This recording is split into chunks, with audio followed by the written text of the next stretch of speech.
हम बोले साहब अगर हम नहीं आते तो फिर गाड़ी आते थे, हमारा बैड है नहीं ना, इसका कुछ भी नहीं उसके अंदर। हम बोले उनको कुछ भी नहीं साहब, आपके फोन की वजह से हम लोग आए, फिर भी हमको बिठा दिया उन्होंने।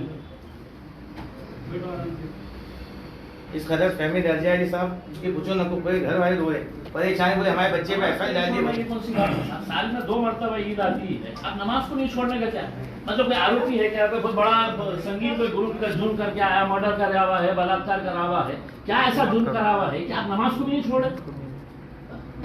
मतलब ऐसा कौन सा गुनाह किया है, मुझे ये बताइए। आप एक इंसानियत के नाते बताइएगा कि मतलब साल में 1-2 ईद आती है, अब उसमें हर तरीके से हम कोऑपरेट करने के बाद अगर मतलब ये तो वो सुतारी कौन बुला के लेके आओ दलाल को,